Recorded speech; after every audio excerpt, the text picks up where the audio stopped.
Thank you for calling me hero, but I don't consider myself a hero. I just fulfilled my professional obligation. I don't think of myself as a hero. I just did my job and I just did what I had to do. 75 people on board Ethiopian Flight 961 when it literally falls out of the sky and crashes into the Indian Ocean.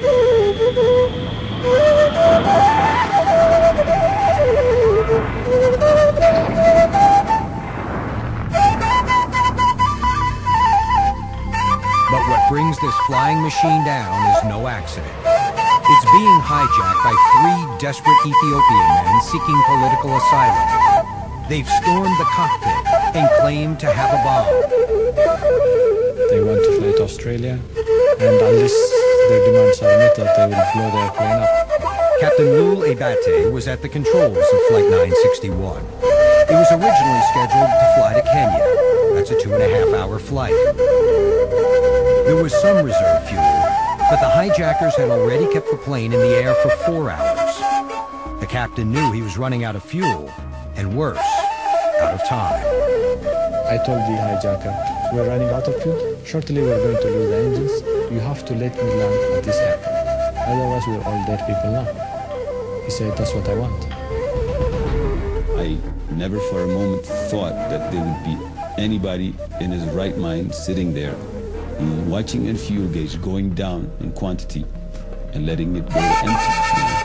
Captain Jonas Mekoria was second in command. I just didn't think this was possible. Now, for the first time on television, these 2 brave men recount the downing of Flight 961. I told the lead hijacker, guy, you have 30 minutes to leave. Unless you allow me to land and refuel, we cannot make it to Australia. The only option we have is to die in the sea. I was beginning to be anxious because I knew we were going to run out of fuel at that point in time. And right there, sure enough, the airplane just sort of jolted to one side. And I knew it was an engine that just failed. The 767 is perfectly capable of flying with 1 engine, but not without fuel. We reached something like 21,000 feet, and the second engine also went dead. And I told the passengers, we're planning for a crash landing. The whole cabin was just dead silent. The pilots ran out of fuel at 21,000 feet. The 150-ton 767 is still moving at more than 200 miles an hour, but falling out of the sky at 2,000 feet per minute. The pilots can glide using the flaps, but falling at that rate, they can only glide for 40 miles. The closest land was the Comoros Islands. A water landing was his only option, and putting it down next to a crowded beach was his passenger's best chance at survival. I was sure I was not going to make it to the airport, so my last option was just to go over the beach where rescue was available. With the altimeter dropping fast, all 175 brace for the inevitable.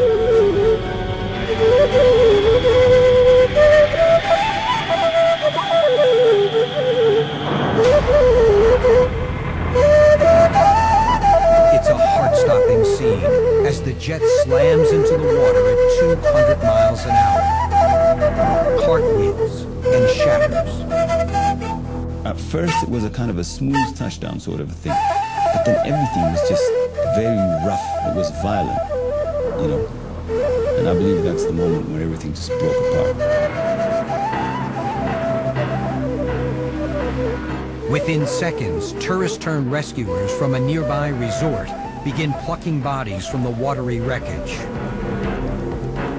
All 3 hijackers were killed on impact. Captain Eyassu's split-second decision to ditch so close to the shoreline ultimately saves 50 lives. One of them is Ambassador Frank Huddle. The next thing I knew, I almost heard myself talking. I said, hey, I'm alive. And I sort of looked out, and the plane has disappeared. He was thrown 300 feet from the plane, the entire length of a football field. all I remember is waking up and I'm floating in the water in my seat, like a chipmunk in a lawn chair, just sort of bobbing in the water. I looked to my right where my wife had been, and she was gone. My heart sank. Chanya Huddle had flown 50 feet past her husband, alive with only minor injuries. A miracle, considering the airplane hit the water at a bone-crushing 200 miles per hour. And believe it or not, it wasn't the brutal impact that broke the plane apart. As the plane's belly skims across the water, the left engine snags a coral reef just below the surface. That small amount of contact catapults the plane end over end, snapping it like a twig.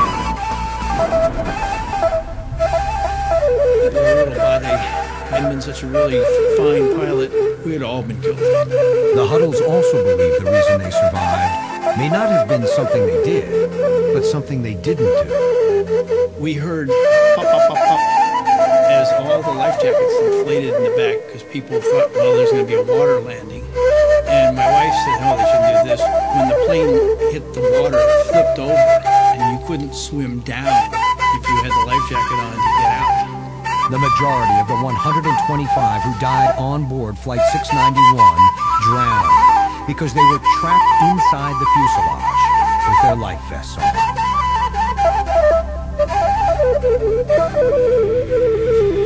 I feel truly sorry. Nobody should have died.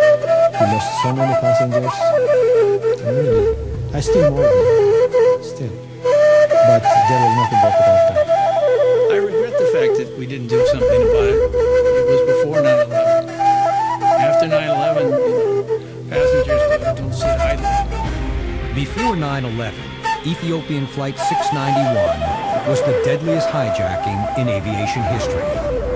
At that time, cockpits were much more accessible. Now they are protected by bulletproof doors with keypad entry locks. Flight attendants also stand guard, making it much more difficult to get to the pilots. Because of the heroic actions of the pilots, 50 people came away with their lives. Thank you for calling me a hero, but I don't consider myself a hero. I just fulfilled my professional obligation. I don't think of myself as a hero. I just did my job and I just did what I had to do.